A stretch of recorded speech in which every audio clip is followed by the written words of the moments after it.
हरे कृष्णा, राधे राधे।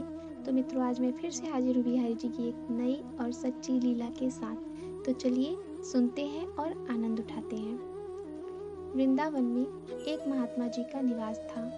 लोग उन्हें नागा बाबा के नाम से जानते थे, जो कि युगल स्वरूप के उपासक थे। एक बार महात्मा जी संध्या वंदन के उपरांत कुंजवन की राह पर जा रहे थे। मार्ग में महात्मा जी जब एक वट वृक्ष के नीचे से होकर निकल रहे थे तो उनकी जटा उस वट वृक्ष की जटाओं में उलझ गई। महात्मा जी ने उसे बहुत सुलझाने का प्रयास किया, पर वे ना सुलझी।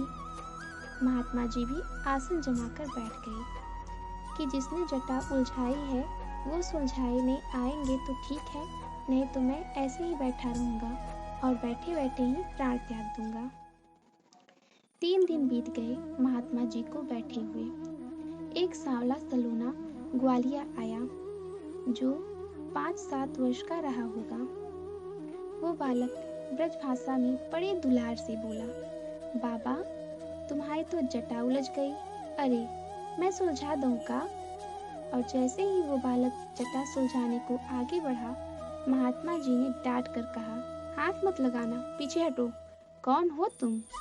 ग्वालिया बोला, अरे हमारो जे ही गांव है, महाराज गैया चरा रहे थे तो मैंने देखी महात्मा जी की जटा उलझ गई है, तो मैंने सोची ऐसो करूं मैं जाए के सुलझाए दूं। महात्मा जी बोले, ना ना ना ना, दूर हट जा। ग्वालिया बोला, का भयो?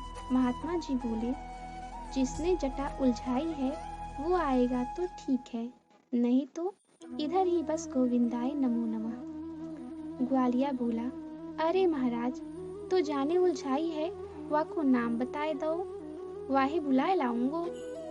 महात्मा जी बोले, न, जिसने सुलझाई है वो खुद ही आ जाएगा, तू जा यहाँ से, हम नाम नहीं बताते। कुछ देर तक वो बालक महात्मा जी को समझाता रहा, परंतु जब महात्मा जी नहीं माने तो उसी क्षण ग्वालिया के भेष को छुपाकर ग्वालिया में से साक्षात मुरली बजाते हुए मुस्कुराते हुए भगवान श्री बांके बिहारी प्रकट हो गए। सावरिया सरकार बोले, महात्मन, मैंने जटा उलझाई है, लो आ गया। मैं जैसे ही सावरिया जी जटा सुलझाने को आगे बढ़े, महात्मा जी ने कहा, हाथ मत लगाना, पीछे हट जाओ, पहले बताओ तुम कौन से श्री कृष्ण हो? महात्मा जी के वचन सुनकर सावरिया जी सोच में पड़ गए। अरे, कृष्ण भी 10-5 होते हैं क्या? महात्मा जी फिर बोले, बताओ भी तुम कौन से कृष्ण हो? सावरिया जी, कौन से कृष्ण का क्या मतलब है? महात्मा जी बोले, देखो, कृष्ण भी कई प्रकार के होते हैं। एक होते हैं देवकी नंदन कृष्ण, एक होते हैं यशोदा नंदन कृष्ण, एक होते हैं द्वारिकाधीश कृष्ण, एक होते हैं नित्य निकुंज बिहारी कृष्ण। सावरिया जी बोले, आपको कौन सा कृष्ण चाहिए? महात्मा जी बोले, मैं तो नित्य निकुंज बिहारी कृष्ण का परमोपासक हूँ। सावरिया जी बोले, वही तो मैं हूँ, अब सुलझाए दूं का? जैसे ही सावरिया जी सुलझाने को आगे बढ़े, महात्मा जी बोल उठे, हाथ मत लगाना, पीछे हटो, बड़े आए नित्य निकुंज बिहारी कृष्ण।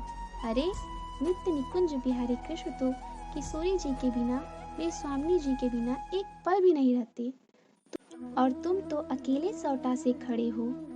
महात्मा जी के इतना कहते ही सावरिया जी के कंधे पर श्री जी का मुख दिखाई दिया। आकाश में बिजली सी चमकी और साक्षात वृषभानुनंदिनी वृंदावनेश्वरी रासरासेश्वरी श्री हरिदासेश्वरी स्वामी श्री राधिका जो अपने प्रियतम श्री कृष्ण जी को गले बैया दिए प्रकट हो गई और बोली, बाबा, मैं अलग हूँ क्या? अरे, मैं ही तो कृष्ण हूँ और कृष्ण ही तो राधा। हम दोनों अलग थोड़े ना हैं, हम दोनों एक हैं। अब तो युगल स्वरूप का दर्शन पाकर महात्मा जी आनंद विभोर हो उठे। उनकी आंखों से अश्रुधारा बहने लगी और जैसे ही श्री राधा कृष्ण जी जटा सुलझाने को आगे बढ़े, महात्मा जी चरणों में गिर पड़े और बोले, अब जटा क्या सुलझाते हो युगल जी, अब तो जीवन ही सुलझा दो, मुझे नित्य लीला में प्रवेश देकर इस संसार से मुक्त करा दो। महात्मा जी ने ऐसी प्रार्थना की और प्रणाम करते का शरीर शांत हो गया। स्वामी जी ने उनको नित्य लीला में स्थान प्रदान किया। बरसाने से 8 किलोमीटर दूर वह स्थान कदमखंडी गांव में स्थित है, जहां नागा बाबा की समाधि है। इसी के साथ जय श्री राधे, जय श्री कृष्णा। जुड़े रहें हमारे साथ। हमारे चैनल को सब्सक्राइब करें और शेयर करना ना भूलें।